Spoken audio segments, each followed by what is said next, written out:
Hello class 6, welcome to Zenith Guru fundamental. मैं हूं निकी पंडित और हम यहाँ पे पढ़ रहे हैं diversity in living world and आज है हमारा लेक्चर नंबर 4।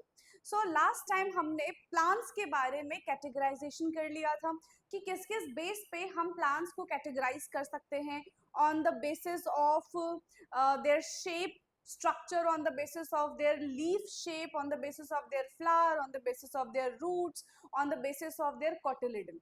ठीक है, तो इन सब बेस पे हमने प्लांट्स को कैटेगराइज किया। अब हम स्टार्ट करने वाले हैं कि हम एनिमल्स को किस तरीके से ग्रुप करेंगे। ओके, सो आई होप कि आप सब तक मेरी आवाज एकदम क्लियर पहुंच रही होगी। Let's start today's class. So in today's class we have to start from 2.2.2 how to group animals। animals को हम किस तरीके से group करेंगे। See, just like plants, animals too are significantly different from one another। जिस तरीके से plants में हमें बहुत सारी वेराइटीज देखने के लिए मिली थी, उसी तरीके से एनिमल्स में भी हमें काफी सारे वेराइटीज देखने के लिए मिलेंगे। How can we group such a wide variety of animals? और इतने सारे millions of animals we have, तो millions of animals को हम किस तरीके से कैटेगराइज करेंगे, किस तरीके से उनकी वैरायटी को हम अरेंज करेंगे, ये हमको देखना है। What features can you think of to group them?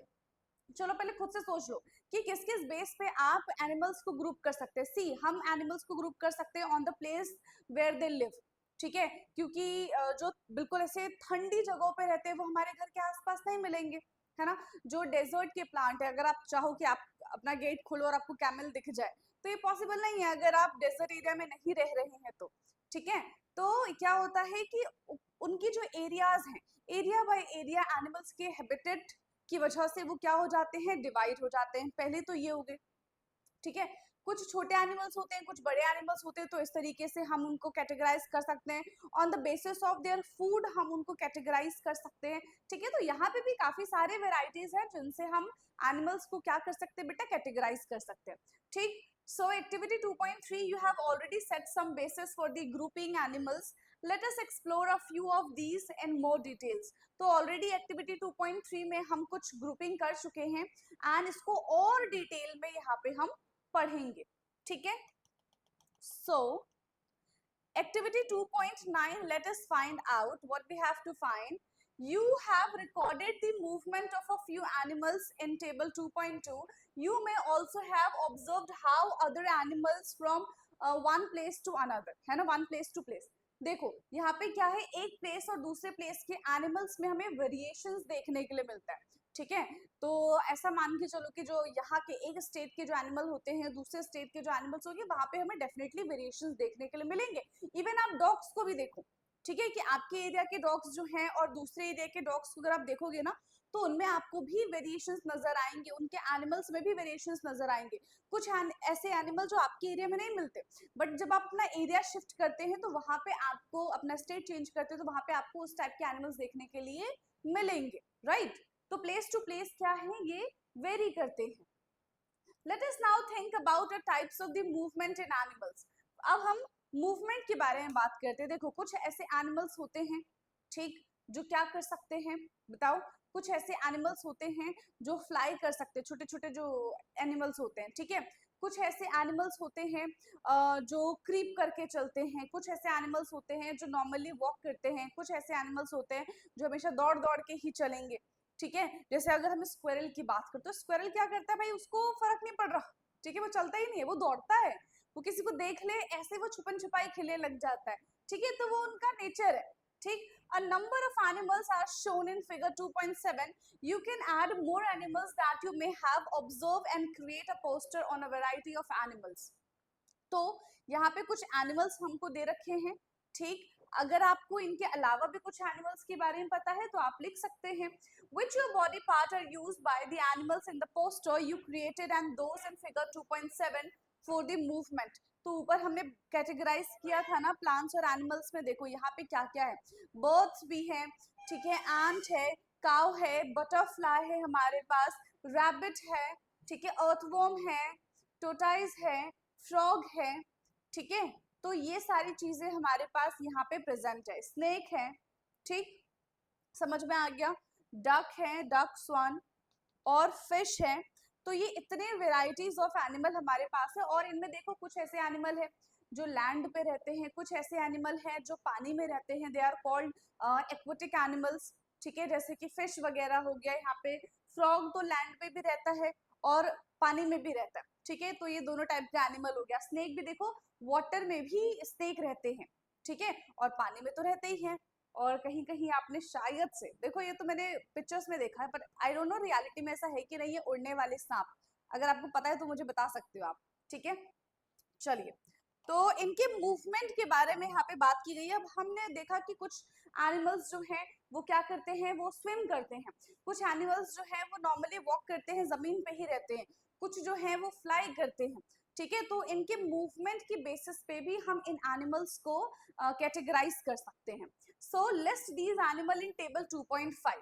Now note the way in which these animals also move and name the body part which use for the movement. तो किस type का ये motion show करते हैं and किस body part से ये move करते हैं। जैसे कि अगर हम बर्ड्स के बारे में बात करें, अगर हम पिकॉक के बारे में बात करें तो वो क्या करता है, वो अपने पंखों से फ्लाई करता है। पिजन के बारे में बात करेंगे तो अपने पंखों से फ्लाई करता है।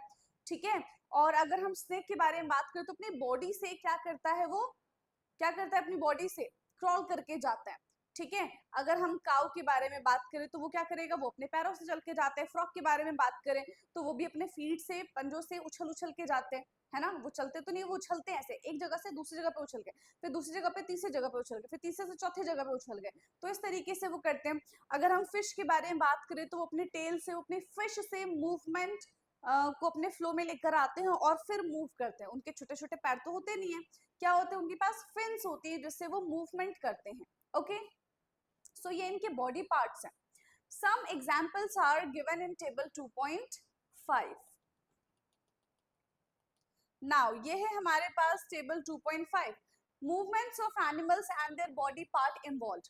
तो नेम ऑफ द एनिमल्स, यहाँ पे हमारे पास एनिमल्स दिए गए हैं, किस टाइप का वो मूवमेंट शो करते हैं, the body part use for the movement. तो देखो, जो एंट है वो क्या करती है, वो नॉर्मल चलती ही है ना। वो एक जगह से दूसरी जगह पे सिर्फ वॉक ही करती है। ठीक, और कैसे वॉक करती है, वो अपने लेग से वॉक करती है। गोट की अगर हम बात करें तो ये वॉक भी करते हैं और जंप भी करते हैं। किससे करते हैं, लेग से करते हैं। पिजन जो है वो फ्लाई करता है, किससे, अपने विंग्स से। हाउस फ्लाई वॉक भी करता है, फ्लाई भी करता है लेग से और विंग्स से। देखो, वॉक करेगा लेग से, फ्लाई करेगा अपने विंग्स से। फिश की अगर हम बात करें, ठीक है, तो फिश क्या करती है, स्विम करती है। कैसे स्विम करती है, अपने फिन्स की हेल्प से ये स्विम करती है। ठीक है, अब यहाँ पे फ्रॉग ले लो। ठीक है, फ्रॉग क्या करते हैं, जंप करते हैं। कैसे जंप करेंगे, अपने लेग की हेल्प से जंप करते हैं। ठीक है, काऊ, काऊ क्या करता है, वॉक करता है और रन करता है। कैसे करता है, वॉक एंड रन, अपने लेग की हेल्प से वॉक एंड रन करते हैं। तो इस तरीके से आप इनको कैटेगराइज कर सकते हैं। समझ में आया, चलिए। और कुछ लिखना है इसमें, फ्रॉग हो गया हमारा, काऊ हो गया, और अगर आप इसमें कुछ लिखना चाहो तो आप लिख सकते हो। ठीक है, क्या लिख दे इसमें हम, रैबिट, ये जंप भी करेंगे, वॉक भी करेंगे, है ना। ठीक है, रैबिट लिखना है, आप रैबिट लिख दो। ये क्या करते हैं, वॉक करते हैं एंड जंप करते हैं अपने लेग्स से। सो what conclusion you can draw from the data given in the table। अब इससे हमको क्या पता चलता है, देखो, different animals have different type of movement। अलग अलग एनिमल अलग अलग टाइप के मूवमेंट्स को फॉलो करता है। Animals can fly, run, crawl, walk, hop और jump and so on. Crawl कौन करता है, जैसे कि अर्थवॉर्म वगैरह हो गए, है ना। तो यहाँ पे अर्थवॉर्म, एक और लिख लो फिर, अर्थवॉर्म है, स्नेक्स हैं, ये सब क्या करते हैं, क्रॉल करके चलते हैं। ठीक है, तो ये क्या करते हैं, क्रॉलिंग, अपने बॉडी से ही ये क्रॉल करते हैं। ठीक है, अपनी बॉडी से ही क्या करते हैं, क्रॉल करते हैं and so on. These animals use different body parts for the moving from one place to another.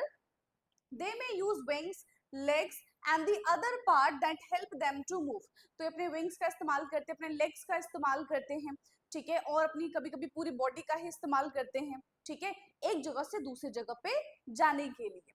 Here we have identified animals based on the types of the movement and the body part used for the movement.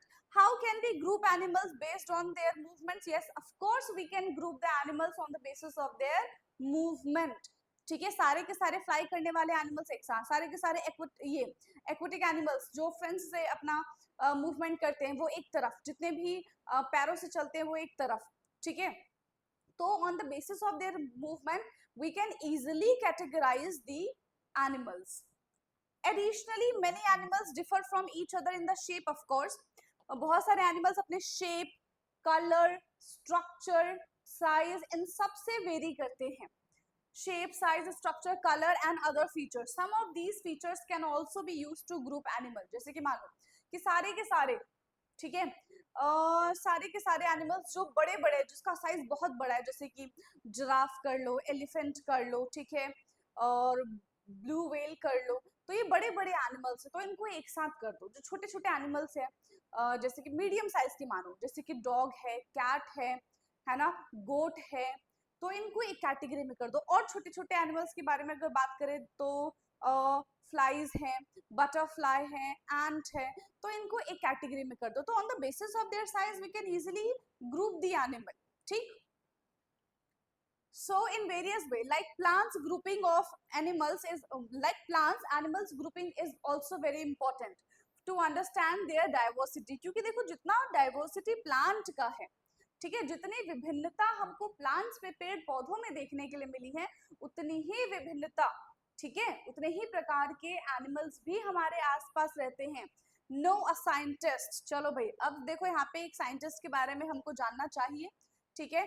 Janaki Amal was an Indian botanist dedicated to environmental work and helped to document and preserve India's rich plant biodiversity. She played a key role in the Seva Silent to save a silent valley movement as the head of the Botanical Survey of India. She initiated programs to document the plant diversity of India.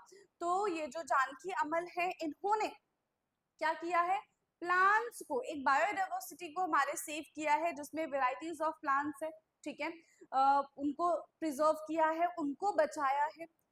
समझ में आ रहा है. Save Silent Valley movement, तो उस movement का नाम क्या है, सेव साइलेंट वैली मूवमेंट. तो बिल्कुल एक आपने पढ़ा होगा ना कि हमारे पास ऐसे बोटानिकल, अगर हम ये गार्डन्स वगैरह की बात करें, ठीक है, और हमारे पास रिजर्वियर्स भी होते हैं जहाँ पे हम प्लांट्स और एनिमल्स के उनके हैबिटेट के अकॉर्डिंग उनको हम प्रिजर्व करते हैं. तो ऐसा ही काम इन्होंने भी किया है. Okay, now Save Silent Valley movement के बारे में जानते हैं जरा. Success story of Save Silent Valley movement. So this is a real story, ठीक है, ऑफ अ फॉरेस्ट इन, कहाँ है ये, Palakkad district of Kerala. It is about preserving untouched beauty of the most evergreen forest and its rich biodiversity. The now famous Silent Valley was saved by the remarkable movement led by the common people who were not even residing in the vicinity of the forest. The battle against the proposal of the hydroelectric dam across the, ठीक है, Kuntipuza river persist of the 10 years. At that time, people use all possible available means such as the widespread awareness program, letters to editor, article in the newspaper, seminars and the petitions and appeal in court. The movement was successfully in saving the Silent Valley. देखो ये कहानी किस type की है. देखो एक जगह है, ठीक है, केरला में एक जगह है जहाँ पे एक ऐसा बोलते हैं ना कि हेवन है, ब्यूटी है, ठीक है. कैसे होती है ब्यूटी हमारे आसपास, इन नेचर्स की वजह से होती है. तो एक डैम बनने के चक्कर में उस नेचर को हटाना पड़ेगा. आप खुद सोचो, जिस जगह पे आप रहते हो, क्या हमेशा से वहां पे बिल्डिंग बनी थी? ऐसा तो नहीं है. पहले वहां पे पेड़ पौधे रहे होंगे, फिर जैसे जैसे पॉपुलेशन बढ़ी, उन पेड़ पौधों को काट के हमने अपना अपना घर बनाना शुरू कर दिया. आप सोच रहे हो, हमने अपना घर बनाने के चक्कर में कितने सारे जानवरों को, कितने सारे प्लांट्स को, उनकी लाइफ को खत्म कर दिया, है ना। तो यहाँ पे भी वही है, तो इन लोगों ने क्या किया, उस पेड़ पौधों को कटने नहीं दिया और उनके खिलाफ उन्होंने क्या किया, बहुत सारे तरीके से, ठीक है, इनकी पब्लिसिटी की, ठीक है, अपनी डिमांड रखी कि हम भाई पेड़ को काटने नहीं देंगे, क्योंकि आप सबको पता है कि देखो पेड़ नहीं रहेंगे, नेचर नहीं रहेगा, हमें प्योर ऑक्सीजन नहीं मिल पाएगा, हमारा ही जीवन खतरे में आ जाएगा एट द एंड, ठीक है। सो यही बात थी यहाँ पे, और ये उसमें कामयाब भी हुए, ठीक है। इन्होंने क्या किया, अपनी जो इनका जो मूवमेंट था, इन्होंने जो प्रोटेस्ट किया था, उसमें वो सक्सेसफुल हुए और उन्होंने अपनी जो वैली है, वो जो ब्यूटीफुल सा नेचर था केरला में, उसको बचा लिया। Okay, now plants and animals in different surrounding. अब हम इन दोनों को कंबाइन करके देखते हैं, प्लांट्स एंड एनिमल्स, ठीक है, अलग अलग सराउंडिंग्स में देखते हैं क्या है। You might have observe during nature walk that different animals live in different surroundings. You have also recorded movement of animals in table 2.5। Of course हमने प्लांट्स का भी देखा है, हमने एनिमल्स का भी देखा है। Does the movement of these animals depends upon their surrounding? Yes, of course. मैंने भी आपको बताया कि आप अपने रीजन के प्लांट्स और एनिमल्स को देखो, फिर आप दूसरे रीजन में चले जाओ तो आपको वेराइटीज नजर आएंगी। ऐसा जरूरी नहीं है कि जो आपके पास, आपके आसपास प्लांट्स एंड एनिमल्स है, वहीं दूसरे स्टेट में, दूसरे जगह पे भी आपको वही चीज देखने के लिए मिले, ऐसा बिल्कुल नहीं होगा। वहां पे कुछ वेराइटीज बढ़ जाएंगी, कुछ ऐसी वेराइटीज जो आपके यहाँ पे नहीं मिलती थी वो आपको वहां पे देखने के लिए मिलेंगी, या फिर कुछ ऐसी वेराइटीज जो आपके यहाँ पे है बट वो वेराइटी आपको वहां पे देखने के लिए नहीं मिलेगी, ठीक है। So let us consider fish and goat as example. चलो तो यहाँ पे हम फिश एंड गोट लेते हैं। Fish live in water. Fish कहाँ पे रहते हैं, पानी में रहते हैं। They have a streamlined body and fins for the movement in water. Goat live in grassy area and move with the help of the legs. तो अब जहाँ पे पानी पानी है वहां पे हमको गोट तो नजर आएगी नहीं, या फिर जहाँ पे बिल्कुल सूखा सूखा है वहां पे हमको फिश तो नजर आएगी नहीं। तो उनका क्या हो गया, उनका स्टेट की बात कर लो या फिर उनका एरिया चेंज हो गया, है ना। पानी वाला एरिया आ गया या फिर लैंड वाला एरिया आ गया, तो दोनों में वेरिएशंस आ गए, तो एनिमल्स भी चेंज हो जाएंगे। The size and shape of the animals also differ from one another। अब देखो गोट को देख लो, फिश को देख लो, है ना। बहुत सारे हम फिश लेकर आएंगे तब वो गोट के बराबर होगी। छोटी छोटी सी फिश होती है, बट ऐसा भी नहीं कि इतनी छोटी होगी। मतलब मान लो वेराइटीज ऑफ फिश में भी बहुत सारे वेराइटीज है ना, कि छोटी छोटी सी फिश है, बहुत बड़ी फिश भी है, ठीक। बट इनके स्ट्रक्चर में देखो कितना ज्यादा डिफरेंस है, ये देख लो। इनको चलने के लिए क्या चाहिए, इनको मूव करने के लिए फिन्स की जरूरत होती है, और इनको चाहिए भाई इनके 4 पैर, ठीक, जिसकी वजह से ये मूवमेंट करेंगी। Now activity 2.10, let us compare and analyse. ठीक है, अब हमको यहाँ पे कंपेयर करना है और एनालाइज करना है। देखो look at table 2.6, recreate a similar table on the blackboard, okay।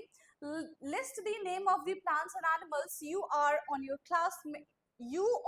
classmate have observed in these regions or already know about। A few examples are given, you can add more, okay। So animals and plants found in the different surroundings, जैसे कि camel जो है, ठीक है, कहाँ पे रहते हैं, ड्योडर ट्री, अच्छा कैमल, ओके, डेजर्ट में, माउंटेन्स पे, ओशियन में, और फॉरेस्ट में, या और कहीं और जगह, तो ये हम सबको लिखना पड़ेगा, ठीक है। तो डेजर्ट में क्या क्या होता है, देखो कैमल भी है। अगर हम कैमल को पता है क्या कहते हैं, शिप ऑफ द डेजर्ट, है ना। शिप उसको क्या कहते हैं, क्योंकि वही चीज अवेलेबल है वहां पे। प्लांट्स के बारे में बात करें तो हमको कैक्टस दिख जाएगा, ठीक है। माउंटेन्स की अगर हम बात करें तो यहाँ पे डोडर ट्री है। और कौन कौन से ट्री होते हैं, देखो माउंटेन्स पे आई थिंक हमको ग्रेप्स के ट्री मिलेंगे और एप्पल के ट्री मिल जाएंगे इजीली, ठीक है।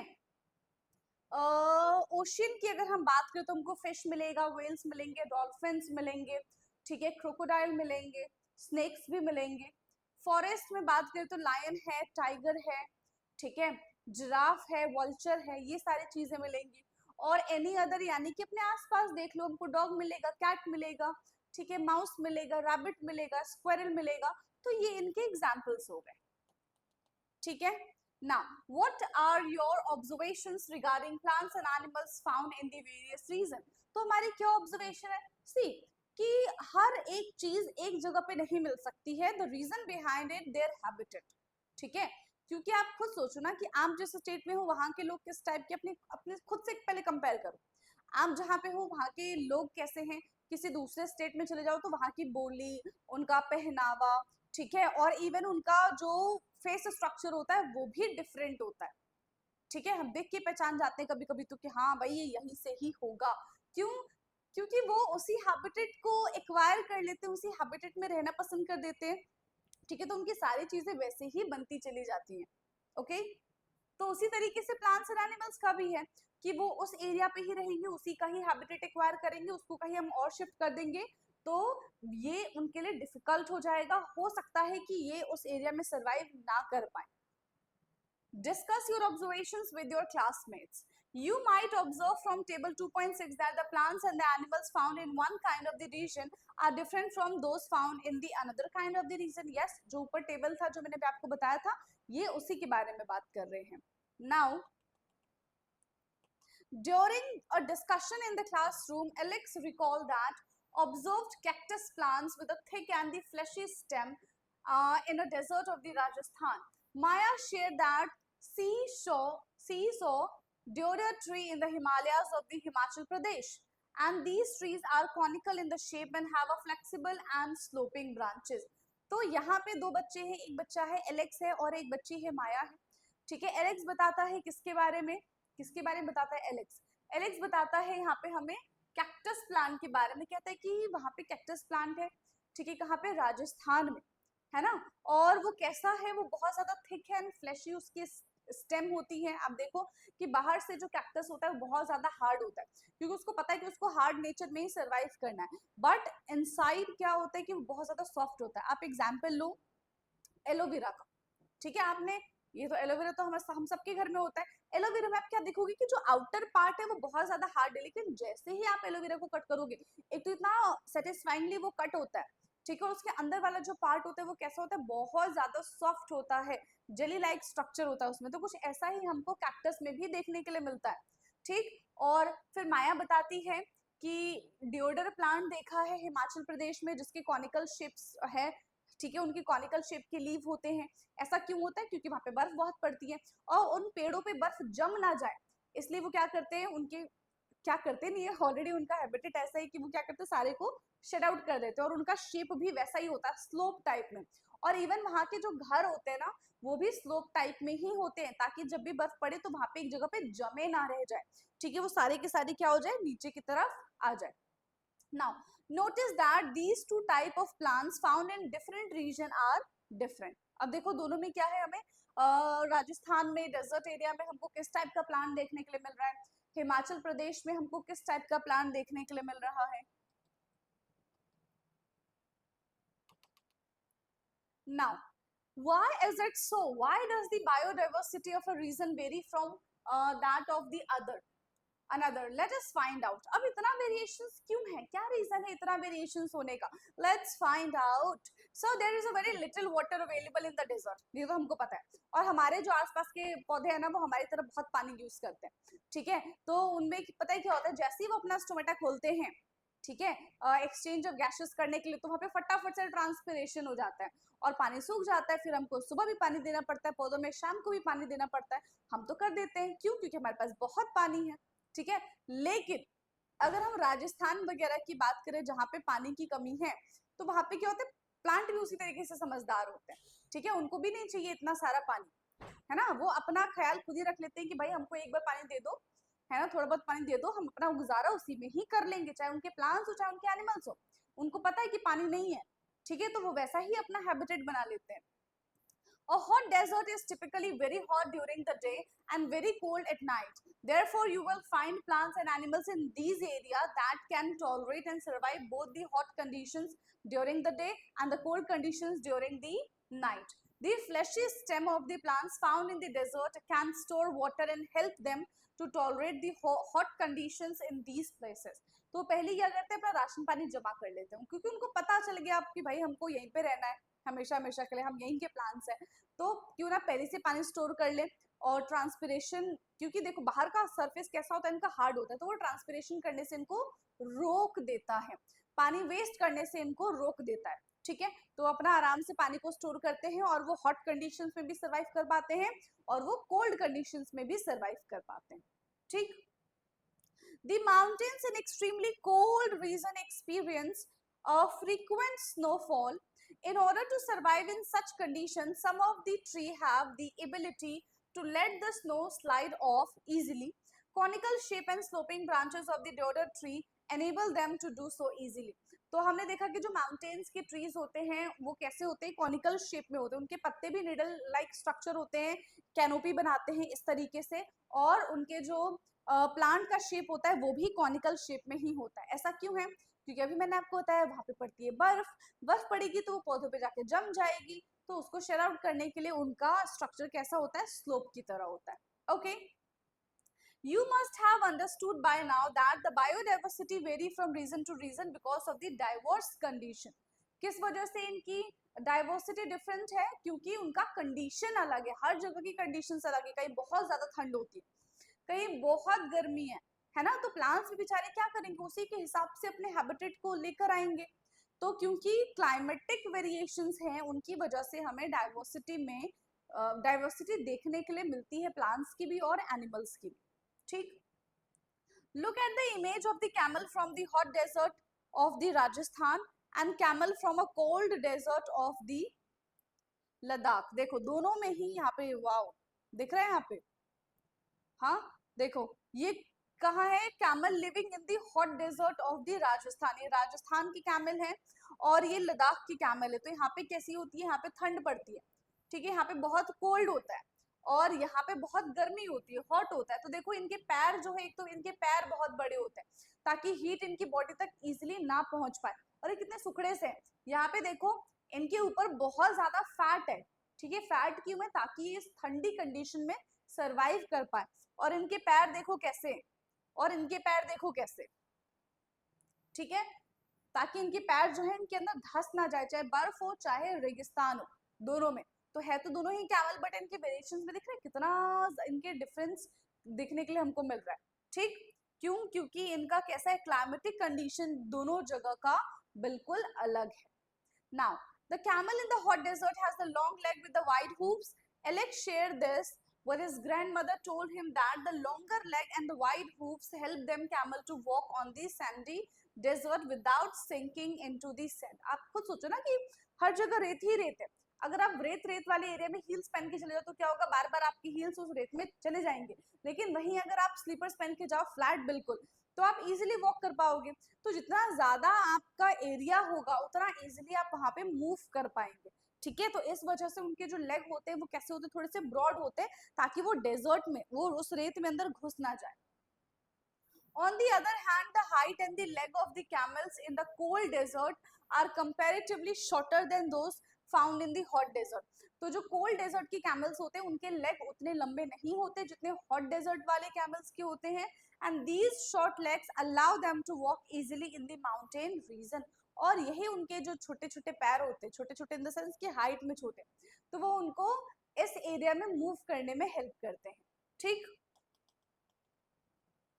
now in desert food is not available easily. Camels store food in their humps. Camel in the hot desert have the one hump. Each of them help to survive during the scarcity of the food.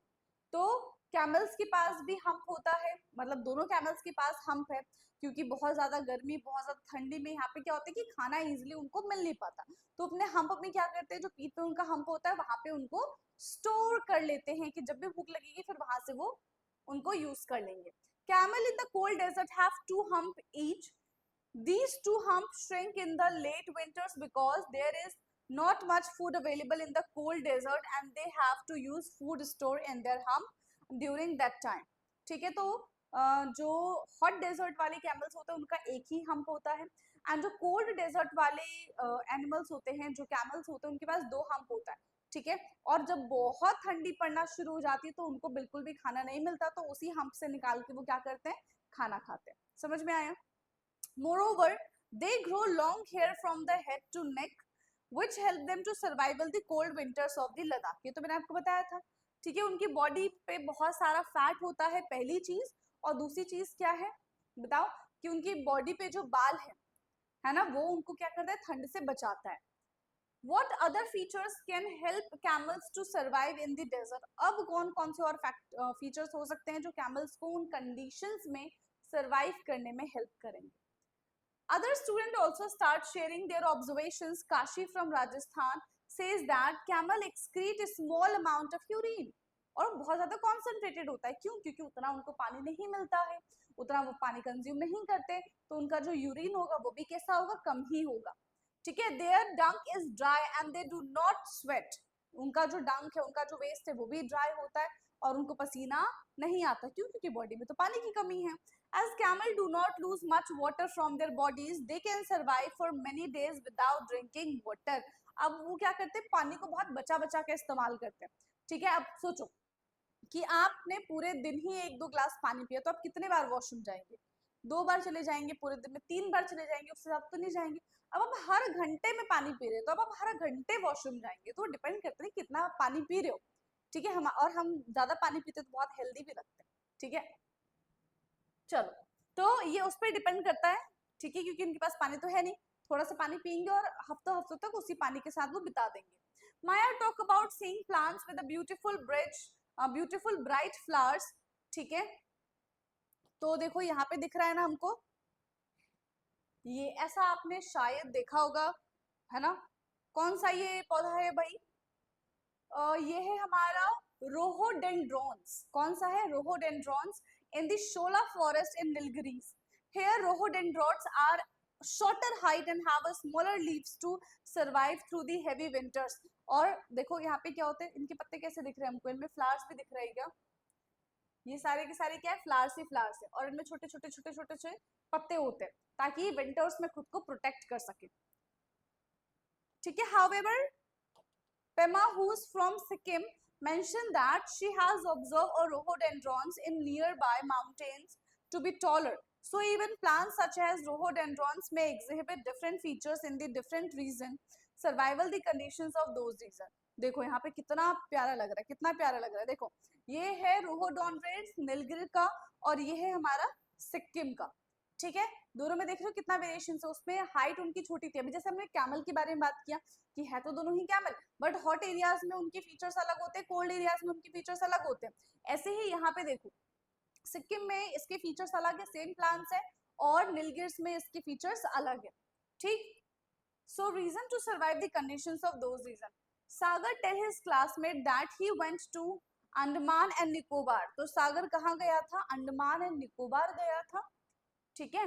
With his parents for a special event, he saw huge whales and colorful fish in the ocean. तो इसने बहुत सारे बड़े बड़े whales देखे और colorful fishes भी देखी. His father explained that the streamlined body of the fish make it easier for them to swim in the water. ये तो हम ऑलरेडी पढ़ चुके हैं कि fish की कैसी बॉडी होती है बेटा, तो fish की streamlined बॉडी होती है which help them to swim in water. ठीक है. वो क्या करती है, उनको टर्न लेने में हेल्प करती है. ठीक है. उनको वो टर्न लेने में हेल्प करती है.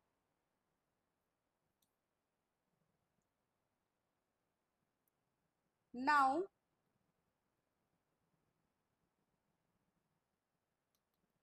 we have learned that the plants and animals living in a particular region have a special features that make them fit to survive. ठीक है. fit to survive there. The special features that enable plants and animals to survive in a particular region are called adaptation. तो इसी के बारे में मैं इतनी देर से बात कर रही थी, adaptation के बारे में. तो adaptation क्या है? वो उनको हेल्प करता है कि इस पर्टिकुलर रीजन में रहे. अगर उसने अपना पर्टिकुलर रीजन चेंज किया तो उनको प्रॉब्लम हो सकती है. फॉर एग्जाम्पल आपने ठंडियों के टाइम में, ठीक है, विंटर्स के टाइम में देखा होगा कि वेराइटीज ऑफ बर्ड्स हमारे यहाँ पे आती है.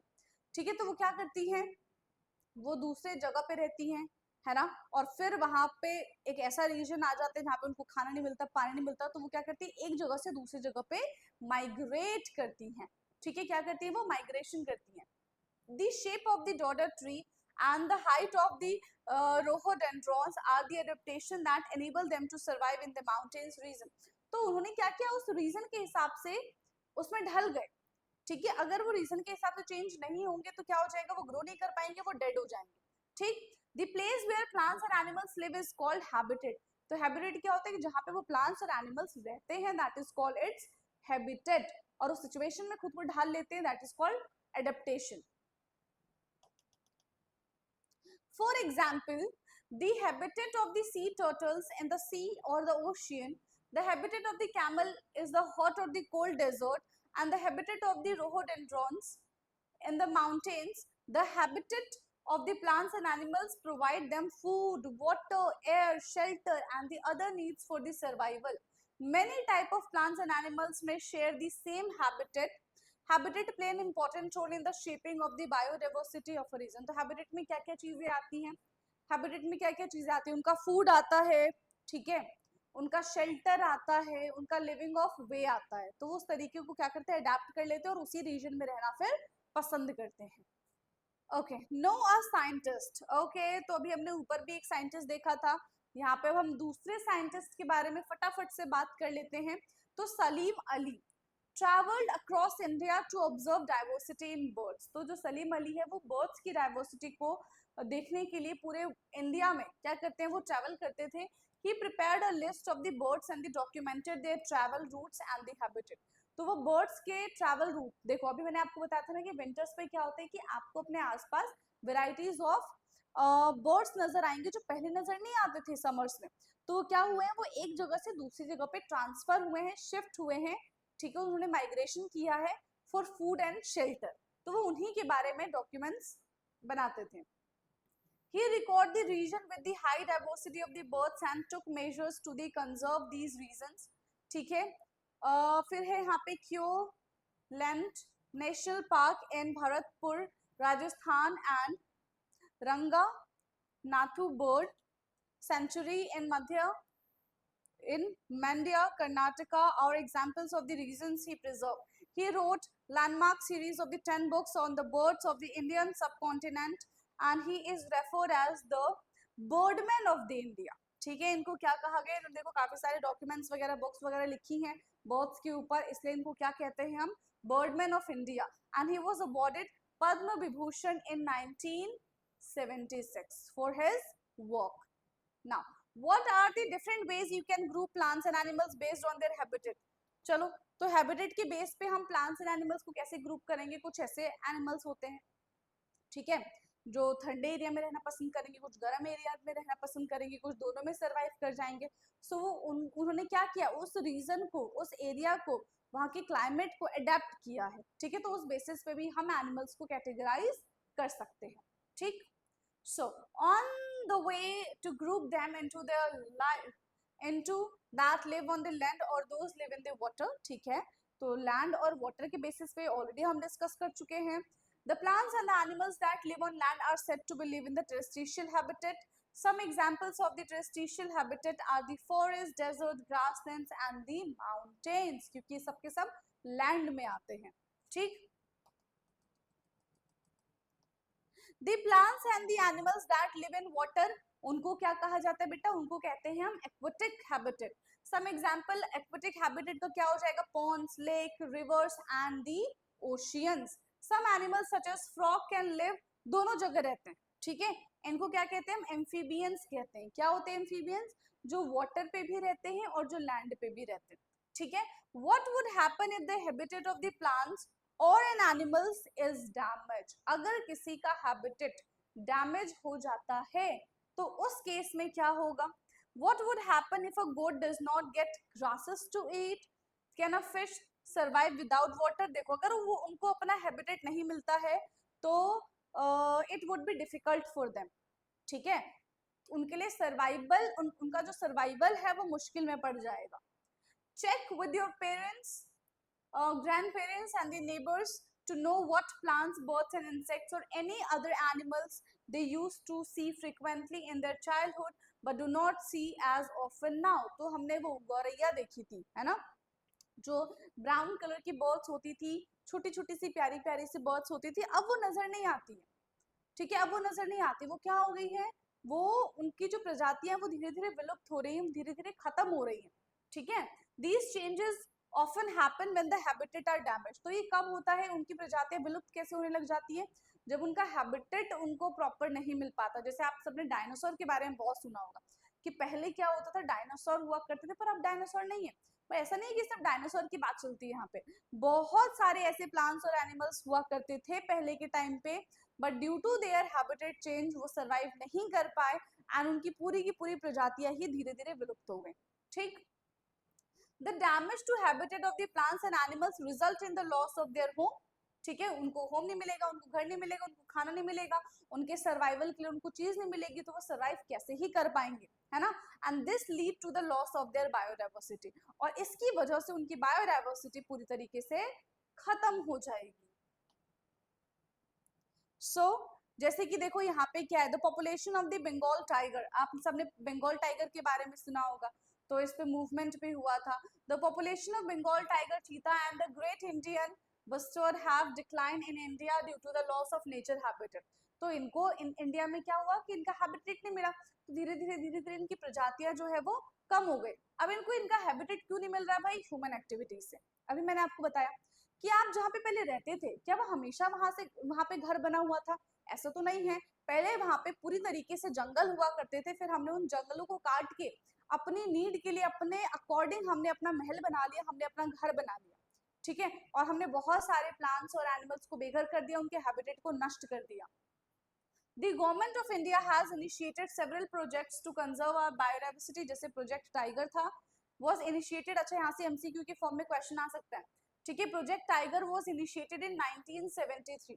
प्रोजेक्ट टाइगर कब हुआ था? 1973 में हुआ था, ठीक है, to protect the declining population of the Bengal tiger, क्योंकि बंगाल टाइगर की उस वक्त पॉपुलेशन बहुत कम हो गई थी, तो उसको रोकने के लिए ये प्रोजेक्ट लगाया गया था, ठीक है। हम क्या करते, देखो एक तो उनका हैबिटेट छीन लेते हैं, ना उनको खाना मिलता है, ना उनको रहने की जगह मिलती है, इवन हम उनको हंट भी करते हैं, तो क्या करेंगे? मरेंगे ही फिर, है ना। बट हमको ऐसा नहीं करना चाहिए। सो द चीता, ठीक है, द चीता rain introduce project was initiated in 2022 to restore the population of the cheetah. Similarly, habitat of great Indian bustard have been declared as the protected areas in the state of the Gujarat, Rajasthan and Maharashtra. तो इन सबको protect करने की मुहिम चली थी, ठीक है। Bengal tiger है, चीता है, ग्रेट इंडियन बस्टर्ड है, ये सब क्या हो रहे थे? धीरे धीरे विलुप्त हो रहे थे। Now traditionally project forest scarred grooves. So scarred grooves are undisturbed patches of the forest. Their sizes may vary from quite small to very large. Scarred grooves are the found in all over the areas. तो इस type के jungles होते हैं, ठीक है, western घाट में है। They are home of different kinds of plants and animals, including the numerous medicinal plants. तो यहाँ पे एनिमल्स भी रहते हैं, ठीक है, प्लांट्स तो है ही, तभी जंगल बना है। और इसमें इस टाइप के प्लांट्स होते हैं जिनसे जड़ी बूटियां बनाई जाती है, जिनसे मेडिसिन बनाई जाती है। So these are protected by the local community and no one is allowed to harm any animals and cut these trees to groove और disturb the area. तो यहाँ पे इसको बिल्कुल इन ग्रुप्स को क्या कर दिया गया है? इन ग्रुप्स को प्रोटेक्ट कर दिया गया है कि कोई भी बाहर से आके एनिमल को हंट नहीं कर सकता है, पोच नहीं कर सकता है, प्लांट्स को कट नहीं कर सकते हैं, ठीक है, कुछ भी यहाँ पे अलाउड नहीं है। और वहीं के लोकल जो एरिया होते हैं वो इनको प्रोटेक्ट करते हैं, ठीक। This was very scarred grooves and a community protected treasure of the biodiversity, of course. Find out about these scarred grooves in your region. तो आपको भी अपने एरिया का ऐसा ये रीजन ढूंढना पड़ेगा कि हमारे यहाँ पे ऐसा रीजन कहीं है कि नहीं है जहाँ पे एनिमल्स और प्लांट्स को प्रोटेक्ट किया गया है। तो अगर आपको कहीं ऐसा पता चलता है तो आप मुझे कमेंट बॉक्स में जरूर बताएं, ठीक। You must protect biodiversity to ensure our planet is full of life, helping plants and animals to survival and thrive, of course. तो हमें अपने आसपास के जिस तरीके से हम इंसानों को बचाते हैं उस तरीके से हमको प्लांट्स को भी बचाना चाहिए, उस तरीके से हमको एनिमल्स को भी बचाना चाहिए, क्योंकि देखो अगर ये लोग नहीं होंगे तो हमारा जो फूड चेन है, फूड वेब है, वो डिस्टर्ब होगा, वो डिस्टर्ब होगा तो अल्टीमेटली हम भी डिस्टर्ब होंगे, ठीक है, डायरेक्टली और इनडायरेक्टली हम भी डिस्टर्ब होंगे ही होंगे। और इसी के साथ हमारा ये जो सेकंड चैप्टर है बेटा वो होता है ओवर, ठीक है, हमारा सेकंड चैप्टर जो है वो हमारा ओवर होता है। और अब देखते हैं इसके जो क्वेश्चन आंसर है, we will do in next class, ठीक है। बाकी एक क्लास और ही चैप्टर हमारा फिनिश हो जाएगा। तो सारी चीजें हमने इसमें कर ली है। फर्स्ट चैप्टर में हालांकि ऐसा कुछ था नहीं क्वेश्चन आंसर वगैरह, बट सेकंड चैप्टर में है तो we will definitely do this, okay. चलिए, तो चैप्टर पूरी तरीके से खत्म हो गया है। अगर कोई भी डाउट होता है तो आप कमेंट करके जरूर पूछिएगा कि मैम ये वाली चीज हमको समझ में नहीं आई है, मैं आपका रिप्लाई कर दूंगी, ओके। तो बाकी का discussion we will do in next class, तब तक के लिए पढ़ते रहिए। Thank you so much.